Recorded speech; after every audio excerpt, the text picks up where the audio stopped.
Everybody, Mohammad Nami, medical cognitive neuroscientist, Brain Mapping Foundation. I'm very pleased to welcome you to the second season and the first episode of our discussions on the brain, which we framed it as brain function, our broadcast from the Togetherness Media, Los Angeles.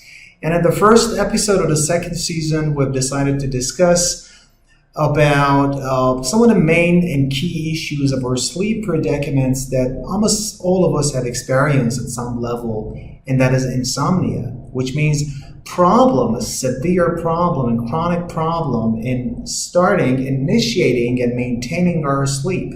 So some people have sleep fragmentation, some people have problem with falling asleep, or they have issues with maintaining a sleep. And they might be having, terminal insomnia, which means that they are not able to keep up with the terminal part of their sleep. I mean, some hours, which is just approach in the morning, they just wake up unexpectedly and find it very difficult to fall asleep again. So, precisely speaking, we have 14 different insomnia types. So it's not a simple issue that we just say, okay, we have insomnia and we have problem with sleep maintenance, or we have problem with sleep initiation, and the treatment for that is a sleep aid drug, a sleep aid medication. No, that's not the case. So amongst the more than 80 types of sleep-related disorders, we have, as I said, 14 different types of insomnia. And based on the etiology, based on the underlying cause and mechanisms involved, the treatment might be drastically different. It might be pharmacological, it might be non-pharmacological. Many people, all they need is to just follow the sleep hygiene measures, right? So let's have a very quick overview on those 14 different types of insomnia and discuss about some of the solutions which is going to work for many of the instances. And the people need to follow that. But unfortunately, both doctors and healthcare providers, in many cases, the patients or the people at public level, they've heard some rumors and some ideas. Well, if you have insomnia, go for sleep aid medications. Go for hypnotics, go for sedative drugs. So they go and take some medications from the pharmacy and they take it without the prescription of the doctor. And by the time they're going to get quite dependent to those medications and tolerant those medications, although they are taking them, but they are not getting any response. No desirable response. And they would not help them to maintain their sleep, number one, and they become literally dependent or addicted to those drugs. So all I'm saying here is that the treatment for insomnia is not sleep aid medication, full stop. So what are we talking about now is the different classes of insomnia problem that might need to get evaluated using the polysomnography or sleep test. And in some instances, we need to interview the subject or the people, at the research programs, or when we're doing the clinical practice, the people, the referrals that they are coming to our clinics, we get them tested, we get them interviewed, we ask them some relevant questions to find out about the underlying cause and what has caused their insomnia or problem with sleep maintenance or initiation. Some people have, as I said, a problem with initiating sleep, and this is called initial insomnia. Some other people have maintenance insomnia. They do not have problem with falling to sleep, but the issue is how they keep on during the sleep period. So they do not go through different stages and different cycles of sleep. So the sleep is really fragile and get really fragmented throughout the sleeping hours. And they do have maintenance insomnia or sleep fragmentation. And terminal insomnia, we discussed about it earlier. Also, some people have sleep phase disorder. They might not be having any problem with with starting or initiating sleep or maintaining the sleep, but they have problem with the phase of the sleep. They sleep late, they wake up late. They sleep early, they wake up early, or they do not have any regular pattern for sleep-wake, and they just have this irregular patchy episodes of sleep over 24 hours, and they are told to have sleep phase disorder. one of the problems with which might cause insomnia is shift work disorder. People have this irregular phase of or kind of reversal of the sleep phase pattern, and by that they might be having issues with not being able to maintain or initiate their sleep.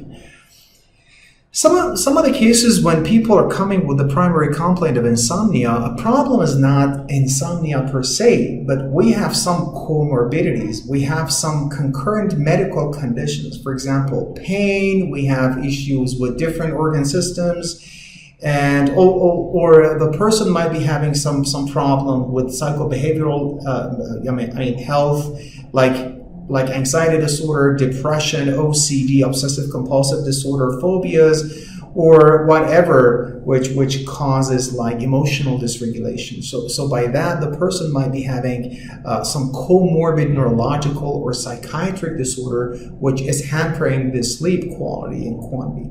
This is called secondary insomnia or comorbid insomnia, if you like. In some instances, people would have psychophysiological insomnia. What does that imply?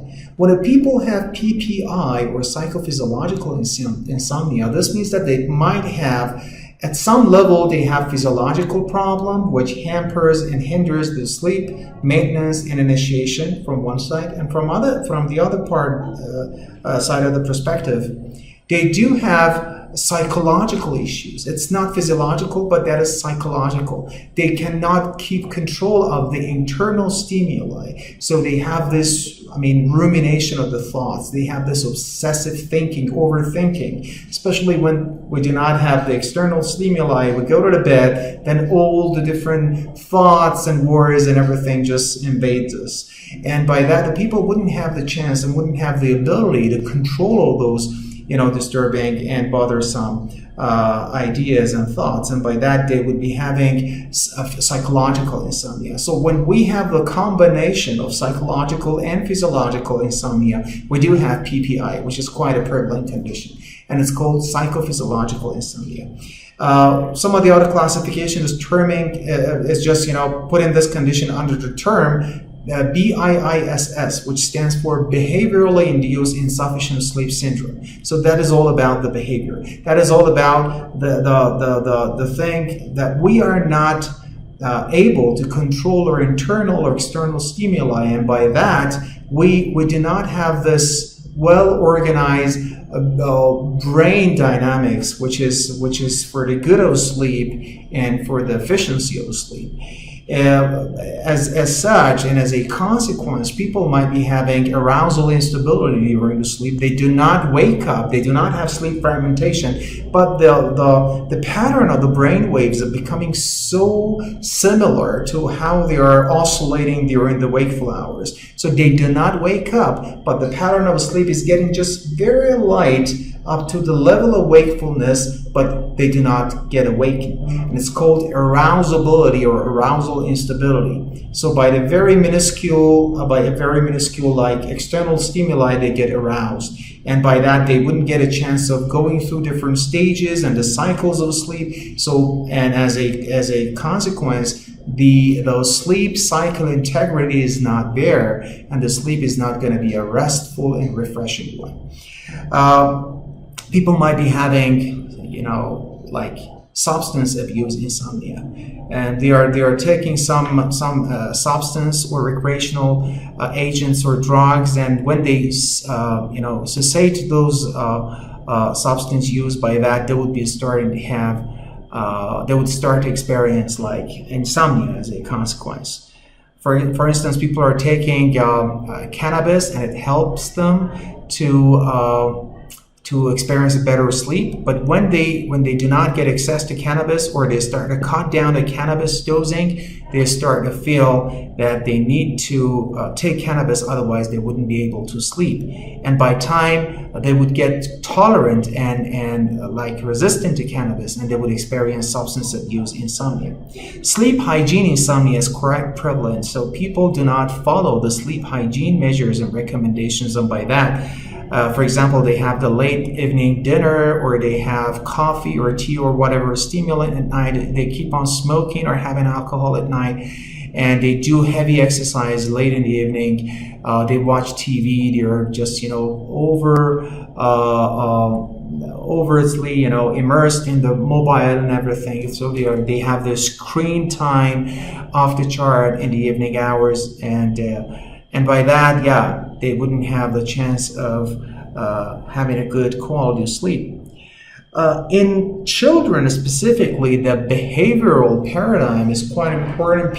Children would have the behavioral insomnia of childhood, and that is most probably relevant to the parenting skills and how the parents are just going to precondition their kids to specific types of behavior. So most of the time when children are suffering from insomnia, they would not need medication. That's critical.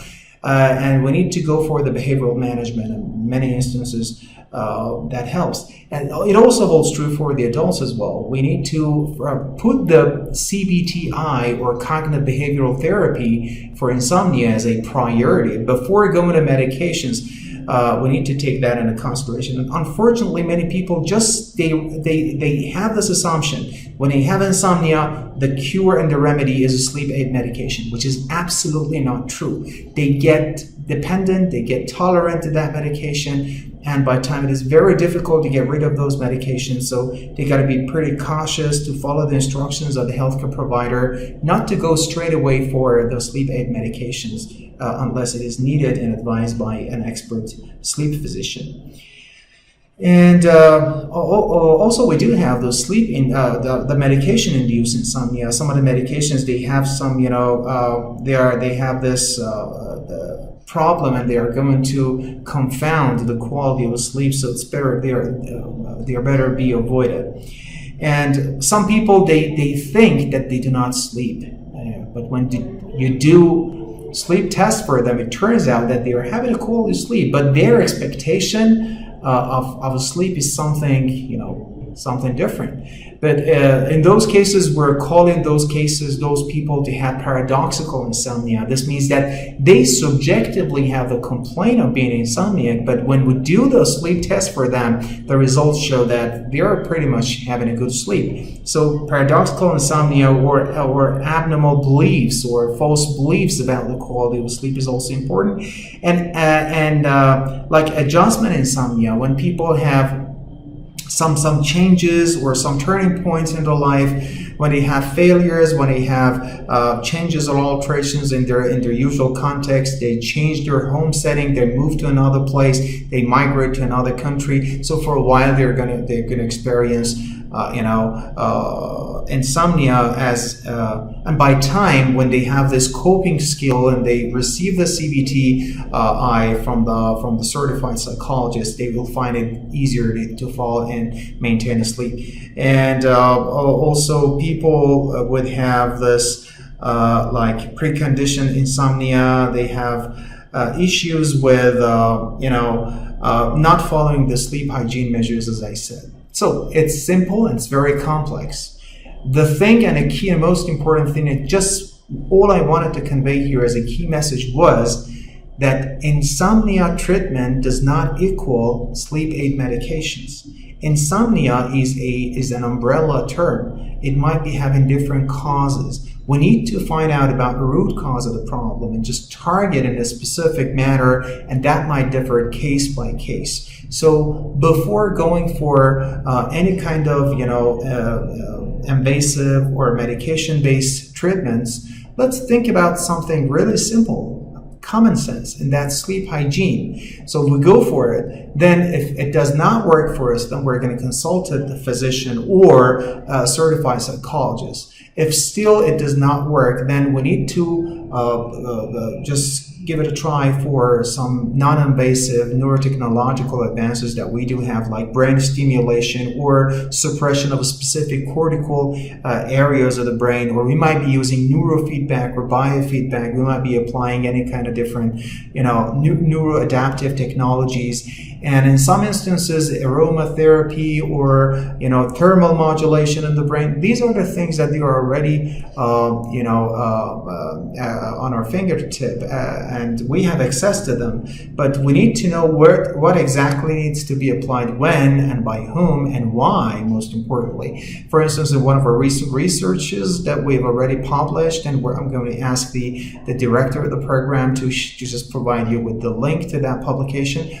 We've been using the eye pillow, which is like a very simple pillow, which has been filled with the cotton seed and also the lavender. And they put it in the microwave. They get it heated for like 30 seconds. They put it on the eye. So when they sleep, they have this pressure. They have the heat over the frontal part of the brain and also these areas, which we call it frontal polar cortices. Also, they have the pressure over the eyes. So by this, I mean the heat, the aroma, and the pressure, we have examined like 52 cases, and we have had the ground truth examination using the polysomnography or sleep test to make sure whether this non-invasive alternative approach for the treatment of psychophysiological insomnia is going to help those cases. If yes, at what level? And the results were quite promising. And we've published that. You can just take a look. Thank you so much. And I guess that it's all about it for this time. And next session, we'll be having hopefully some chance to discuss about more things. Thanks, and we'll catch you later. Thank you very much.